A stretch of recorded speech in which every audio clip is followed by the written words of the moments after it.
নানা রং নানা ঢঙের বোতল, কোনোটা সবুজ কোনোটা আবার নীলচে ছায়ায় ঝকঝক করছে। দেখে কে বলবে একসময় এগুলো দামি বিদেশি মদের পাত্র ছিল, এখন সেসবই বিক্রি হচ্ছে ঢাকার ব্যস্ততম মতিঝিলের এক কোণে মাত্র 50 থেকে 60 টাকায়। তো সৌন্দর্যের দিক দিয়ে অবশ্যই ভালো, এই জন্যই তো আসা। একটা বোতল শুধু খালি বোতল নিচ্ছে 150 থেকে 250 300, এটা সাইজ বুঝে প্রাইস আর কি। সপ্তাহে মাত্র একদিন বসে এই ব্যতিক্রমী হাট। ভোর 6টা থেকে রাত 11টা পর্যন্ত চলে কাচের বোতল বিক্রির উৎসব। দূর দূরান্ত থেকে ছুটে আসেন মানুষ, পছন্দের বোতল খুঁজে পান পছন্দের দামে।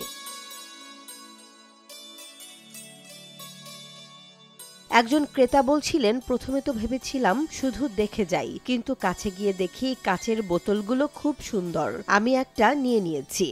এই তো কিনলাম, আজকে আসলাম আর কি। আগে তো কখনো জানি না, ওই যে ভাবি বললো যে এক জায়গায় আছে।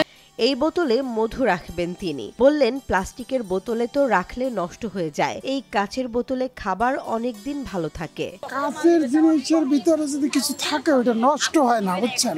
আর প্লাস্টিক তো এটা নষ্ট হয় তো দ্রুত। মধু রাখার জন্য, আচার রাখার জন্য ওই 1 বছর থাকলেও কোনো সমস্যা হয় না।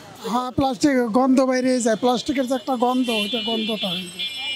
রোমানা ইসলাম নামে এক নারী ক্রেতার মুখে ছিল আত্মবিশ্বাসের ঝলক। তিনি বললেন, বোতলটা আগে মদের ছিল জানি, কিন্তু গরম পানিতে ভালো করে ধুয়ে নিলেই তো হয়। এর গুণগত মান খুব ভালো, আগেও কিনেছি। কাচের বোতলগুলো হচ্ছে হাইজিনিক, আর প্লাস্টিক তো হাইজিনিক না, ওটা সমস্যা হয়, অনেক ধরনের অনেক রোগ হয়, ওটাতে খাবার দাবার রাখলে ক্যান্সার হয়। আর কাচের বোতলগুলোতে ওয়াটার রাখলে এটা হাইজিনিক হয়, এই জন্য সবাই এই বোতলগুলোকে কিনে। অনেক আগে যখন মা দাদিরা করতেন, সব কিছু তো দেখা গেছে ন্যাচারাল বা হাইজিনিক জিনিস ইউজ করতেন। এখন আবার মানুষ পুনরায় ওই আগের যুগে ফিরে আসছে।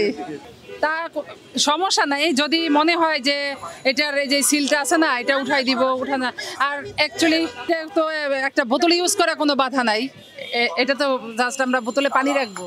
এই বোতলেরও এক গল্প আছে। খোকন ভাই এই হাটের পরিচিত মুখ। জানালেন, বিভিন্ন বার থেকে তিনি বোতলগুলো সংগ্রহ করেন, গরম পানিতে ধুয়ে পরিষ্কার করে তারপরই বিক্রি করেন তিনি। বিভিন্ন বোতল পাওয়া যাচ্ছে, বয়ম পাওয়া যাচ্ছে, বিশেষ করে কিচেন আইটেম এগুলো পাওয়া যাচ্ছে বেশি।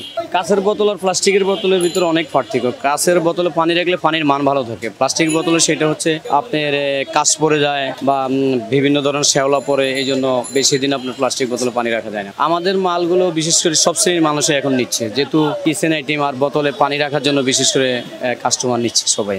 এত কিছুর পর একটা প্রশ্ন মাথায় আসে, যেখানে প্রতিটি জিনিসের দাম বাড়ছে রোজ, সেখানে কিভাবে এমন কিছু এত সস্তায় মেলে? উত্তরটাও সহজ। এখানে বুদ্ধির জোর চলে, ব্র্যান্ড নয়। বিদেশি বোতলের গুণ, দেশি হাটের দাম। যারা বোঝেন তারা চুপচাপ কিনে নেন, যারা বোঝেন না তারা তাকিয়ে থাকেন অবাক হয়ে।